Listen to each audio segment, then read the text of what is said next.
નમસ્કાર દર્શક મિત્રો, સમગ્ર ભારતમાં આપણે જોવા જઈએ તો અત્યારે ડાયાબિટીસનું પ્રમાણ છે દિવસે ને દિવસે ખૂબ વધારે પડતું જોવા મળ્યું છે. સમગ્ર વિશ્વની લેવલે ભારત જે છે એમની તુલના કરવામાં આવે તો સમગ્ર ભારત છે એ ડાયાબિટીસમાં સૌથી અગ્ર કહેવાય. તો સમગ્ર દેશમાં અત્યારે ડાયાબિટીસનું પ્રમાણ જ્યારે વધી રહ્યું છે ત્યારે ડાયાબિટીસ શું છે, ડાયાબિટીસ કેવી રીતના થાય છે શરીરમાં અને એમાં લક્ષણો શું છે, તો આવો આપણે રાજકોટના નિષ્ણાંત ડૉક્ટરો પાસે જાણીએ ડાયાબિટીસની વધુ વિગત. સમગ્ર દેશમાં દિવસે ને દિવસે ડાયાબિટીસના રોગનું પ્રમાણ ખૂબ જ વધી રહ્યું છે. ત્યારે નાની ઉંમરમાં બાળકોમાં પણ ડાયાબિટીસનું પ્રમાણ વધારે જોવા મળે છે. આ સમસ્યા દરમિયાન રાજકોટ શહેરના ડૉક્ટર અમિત હાપાણીએ ડાયાબિટીસ જેવા રોગ પર કાબૂ કેવી રીતે લાવી શકાય તે વિશે માહિતી આપી હતી. ડૉક્ટર અમિત આર હાપાણી, ફિઝિશિયન અને કાર્ડિયોલોજિસ્ટ. હું રાજકોટમાં ગત 30 વર્ષોથી પ્રેક્ટિસ કરી રહ્યો છું અને પ્રગતિ હોસ્પિટલ જે મારી છે ત્યાં હું પ્રેક્ટિસ કરું. ડાયાબિટીસનો પ્રશ્ન બહુ વધી ગયો છે અને ભારત જે છે વિશ્વમાં જે ડાયાબિટીસના દર્દીઓ છે એની જો રાજધાની જે ડાયાબિટીસ જે શહેરોમાં છે વિશ્વમાં, એની જો એક રાજધાની ગણવામાં આવે તો ભારત એની રાજધાની થઈ જાય છે, કેમ કે ભારતમાં અસંખ્ય ડાયાબિટીસના કેસીસ છે. ડાયાબિટીસ એક એવો રોગ છે કે જેમાં આપણે લોહીની અંદર રહેલી શુગર, સામાન્ય માણસને બધાને લોહીની અંદર શુગર હોય જે શરીરના અવયવોને પોષણ આપતી હોય છે, પણ એની એક માત્રા હોય. જો એ માત્રા ઘણી વધી જાય તો એને ડાયાબિટીસ કહેવામાં આવે. મુખ્યત્વે પ્રકાર જોવામાં આવે તો ટાઈપ 1 અને ટાઈપ 2 એ બે મુખ્ય પ્રકારો છે. ટાઈપ 1 એટલે ડાયાબિટીસ એટલે આપણે જે લોહીની અંદર આપણે જે શુગર હોય અને આપણે જે ખોરાક લઈએ એમાં જે શુગર આવે તો એને ડાયજેસ્ટ એટલે એને પાચન કરવા માટે શરીરમાંથી ઇન્સ્યુલિન નામનો હોર્મોન નીકળે જે શ્વાદપિંડ હોય એમાંથી. હવે જો શ્વાદપિંડમાંથી ઇન્સ્યુલિનનો હોર્મોન નીકળે જ નહીં, એટલે બાળક જન્મે ત્યારથી એને ઇન્સ્યુલિનનો શ્વાદપિંડમાં અભાવ હોય તો એને ટાઈપ 1 ડાયાબિટીસ કહેવામાં આવે, કે જે બહુ નાના ઉંમરથી ડાયાબિટીસ શરૂ થઈ જતી હોય. જ્યારે તમને ડાયાબિટીસની અસર થાય તો સૌથી પહેલાં આપણને તરસ વધારે લાગે, ભૂખ વધારે લાગે, શરીરનું વજન જે છે, ખોરાક વધારે હોવા છતાં શરીરનું વજન ઘટતું જાય. અમુક એવી જે આપણે બગલમાં કે સાથળમાં ખંજવાળ આવે, ચળ આવે અને પેશન્ટ જે છે એ એકદમ નિરાશ ને કમજોર દેખાવા માંડે. તો આવું જ્યારે થાય કે તમને વધારે પેશાબ લાગે, વધારે તરસ લાગે, ખૂબ ખાવ છતાં તમારી ભૂખ મટે નહીં અને શરીર વધે નહીં, તો ડાયાબિટીસની શંકા ઉત્પન્ન થાય અને ડાયાબિટીસનું નિવારણ અને એનું યોગ્ય પરીક્ષણ કરાવવું જોઈએ. ડાયાબિટીસ અત્યારે હાલમાં મેં જેમ કીધું કે ટાઈપ 1 ડાયાબિટીસ તો નાનપણથી જ હોય અને ટાઈપ 2 એટલે અમુક ઉંમર પછી આવેલું ડાયાબિટીસ. હાલમાં જે ભારતના જે આંકડાઓ છે એ લગભગ 30 થી 35 વર્ષની ઉંમરથી શરૂ થઈને 50 વર્ષ સુધી વધારે જોવા મળે છે.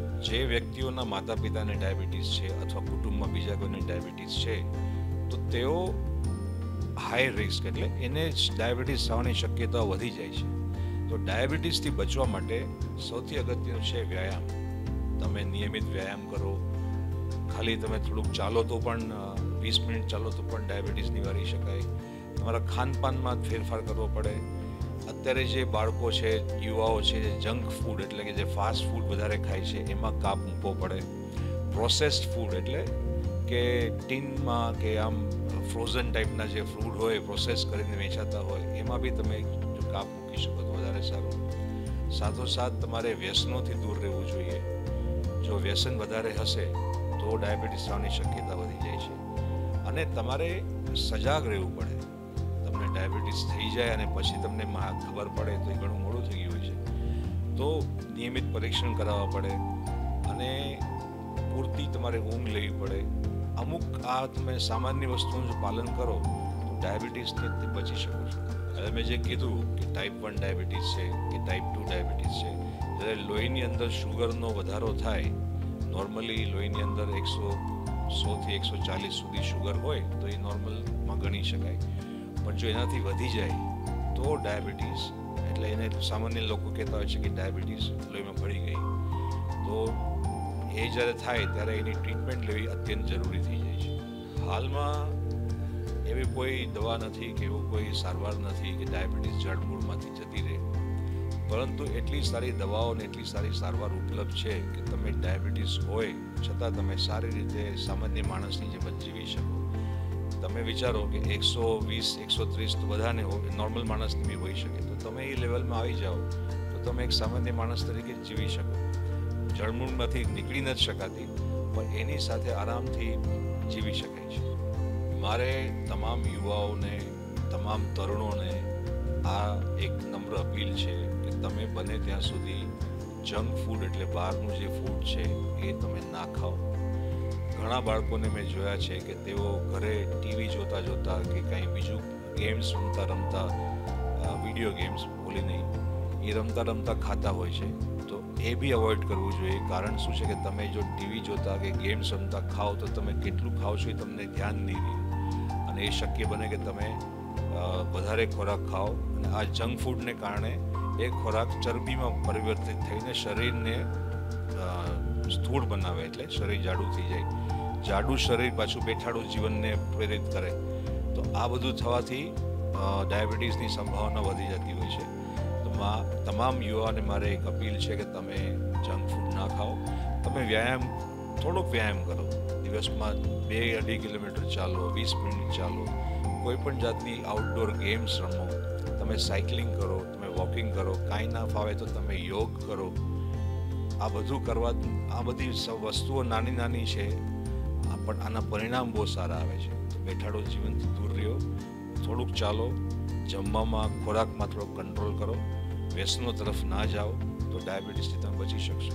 વર્લ્ડ ડાયાબિટીસ દિવસ પર ડોક્ટર દિગ્વિજયસિંહ જાડેજાએ ડાયાબિટીસ પર માહિતી આપી હતી. કેટલી પ્રકારની ડાયાબિટીસ હોય છે તેમજ આ ડાયાબિટીસ થવા પાછળનું કારણ શું હોય છે. સાથોસાથ જ તેમણે જણાવ્યું હતું કે ડાયાબિટીસ બીમારી શું છે અને તેનાથી સ્વાસ્થ્ય પર શું અસર પડે છે તેના પર પણ વિશેષ માહિતી આપી હતી. મારું નામ ડૉક્ટર દિગ્વિજયસિંહ જાડેજા છે. હું ગોકુલ હોસ્પિટલ વિદ્યાનગર રોડ ખાતે senior consultant critical care specialist તથા સિનિયર ફિઝિશિયન તરીકે કાર્યરત છું. ડાયાબિટીસ અત્યારે મહામારીના સ્વરૂપે છે.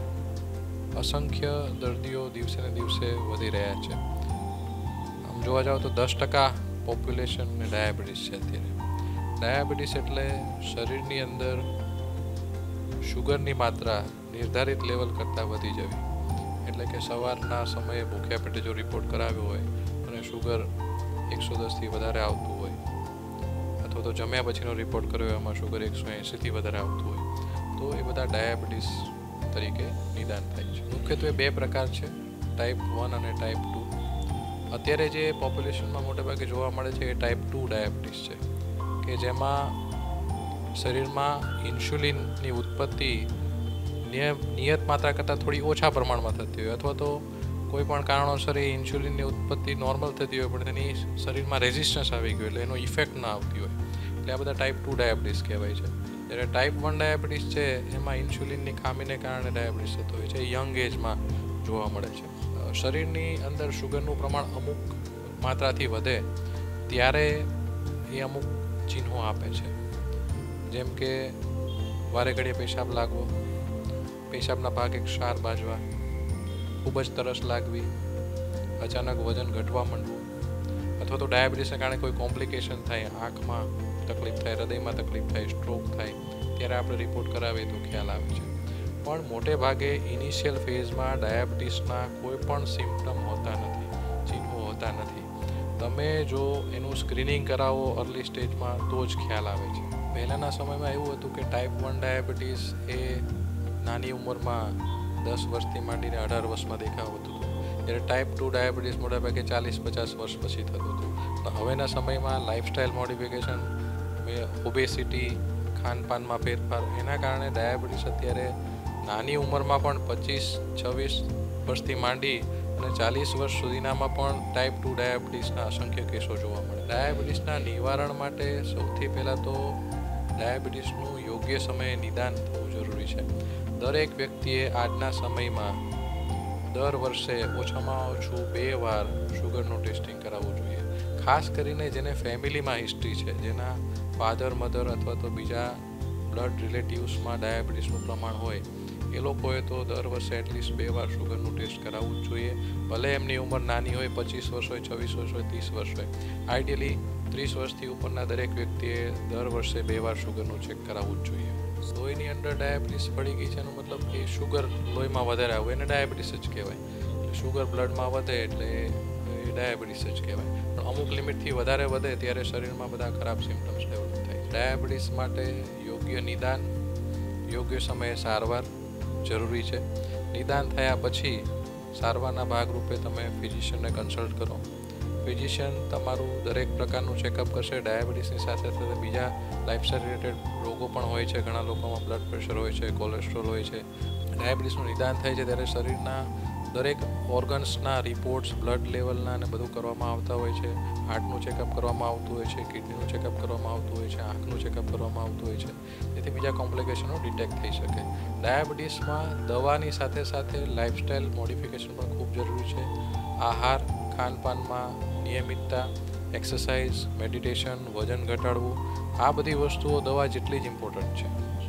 સૌથી પહેલાં તો જ્યારે તમને કોઈ તકલીફ નથી એવા સમયે તમે રિપોર્ટ કરાવો તો ડાયાબિટીસનું અર્લી નિદાન થઈ શકે. એકવાર નિદાન થયા પછી પ્રોપર કન્સલ્ટ કરાવો. આહારમાં ખૂબ ધ્યાન રાખો, એક્સરસાઇઝ વધારો. સેડેન્ટરી લાઇફસ્ટાઇલ એટલે બેઠાડું જીવનને કારણે શુગર વધે છે અને ખોરાક વધુ લેવાય છે અને એક્સરસાઇઝ થતી નથી. એટલે ખાસ એક્સરસાઇઝનું પ્રમાણ વધારો અને ખાનપાનમાં થોડા નિયમિત બનો. જેટલી જરૂરિયાત છે એટલો જ ખોરાક લેવો. ફાસ્ટ ફૂડ ને એક્સ્ટ્રા ફૂડ્સ ને નાસ્તા ને બધી વસ્તુઓ થોડી ઘટાડવાની જરૂર. આજના આ ભાગદોડ ભર્યા જીવનમાં લોકો તેમના સ્વાસ્થ્યની કાળજી લેવાનું ભૂલી ગયા છે, જેના લીધે અનેક પ્રકારની સ્વાસ્થ્ય સમસ્યાનો સામનો કરવો પડે છે. ત્યારે આ બીમારીઓમાંની એક બીમારી ડાયાબિટીસ છે. તેમજ લોકોમાં વધતી જતી બીમારીમાં અત્યારે ડાયાબિટીસના રોગનું પ્રમાણ ખૂબ જ વધી રહ્યું છે.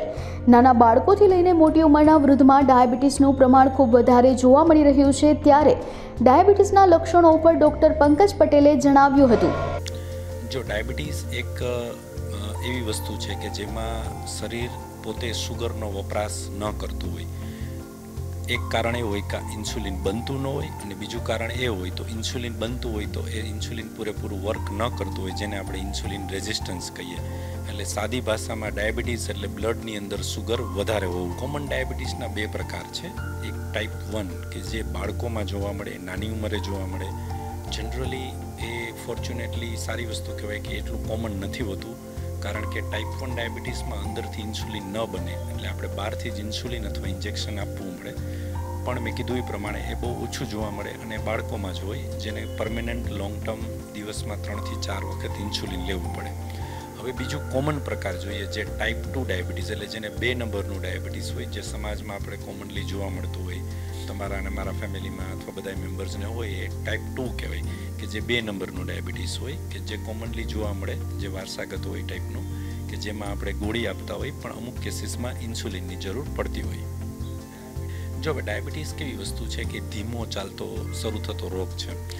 દાખલા તરીકે તાવ હોય તો તમને 6 કલાકમાં જ ખબર પડી જાય, પણ ડાયાબિટીસ એવી વસ્તુ છે કે જેને 2-3 વર્ષથી ઘણી વખતે લક્ષણો ન પણ જોવા મળે.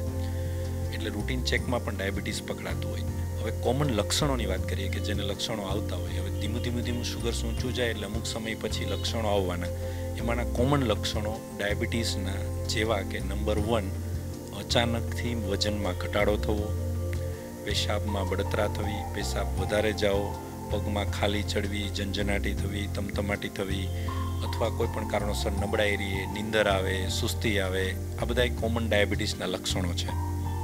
આપણે 5-10 વર્ષ પહેલાંની વાત કરીએ તો કોમનલી એવું જોવા મળતું કે 45-50 વર્ષ પછી ડાયાબિટીસ વારસાગત આવતું હોય.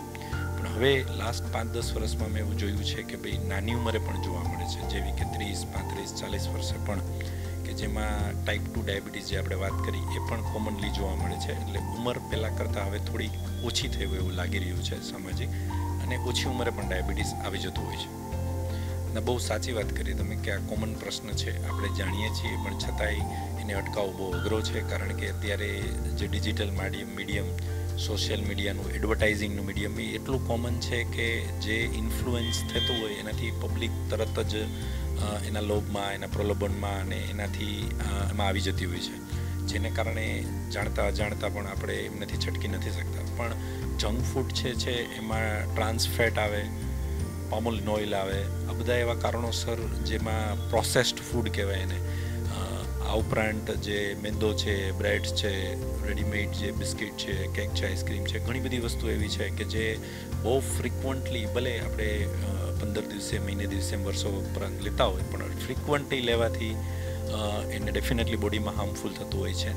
ડાયાબિટીસ નહીં, ડાયાબિટીસ ઉપરાંત બ્લડ પ્રેશર, વજન, કોલેસ્ટ્રોલ, આ બધી વસ્તુઓમાં પણ જંક ફૂડને કારણે સારી એવી અસર થતી હોય છે. જો આ તમારા ચેનલના માધ્યમ થ્રુ હું આ એક વસ્તુ ખાસ જણાવવા માગું છું કે આ પ્રશ્ન પેશન્ટ બહુ પૂછતું હોય એમને કે સાહેબ મને લોહીમાં ડાયાબિટીસ ભળી ગયું કે નહીં. હવે ખરેખરું ડાયાબિટીસ લોહીમાં જ હોય, એમાં ભળવાનો કોઈ પ્રશ્ન જ નથી હોતો. શુગર્સ આપણે માપીએ એ લોહીમાં જ હોય. પહેલાંના જમાનામાં જ્યારે ટેકનોલોજી એટલી આગળ નહોતી વધી ત્યારે યુરિનની અંદર શુગર માપવામાં આવતું કે ભાઈ યુરિનમાં +1 છે, +2 છે, અને ત્યારે એવું મનાતું કે ભાઈ યુરિનમાં છે ને લોહીમાં છે ને એવું બધું. પણ હવે એ બધું નીકળી ગયું છે અને તમે પણ તમારા સગાઓના બીજા પેશન્ટને પણ તમે મેસેજ આપી શકો કે એવું કંઈ નથી. ઘણા પેશન્ટને એવું માનતા હોય કે ભાઈ લોહીમાં ભળ્યું તો વધી ગયું, પણ એવું ન હોય. શુગર લોહીમાં જ હોય અને એ લોહીમાં જ રહે. હા, કંટ્રોલ આવે એ વસ્તુ અલગ છે.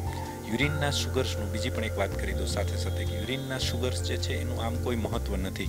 યુરિનમાં ઘણીવાર +1 હોય, +2 હોય, લેબોરેટરીમાં આવતા હોય, પણ યુરિનના શુગરનું કોઈ મહત્ત્વ નથી. લોહીના શુગરનું જ મહત્ત્વ છે.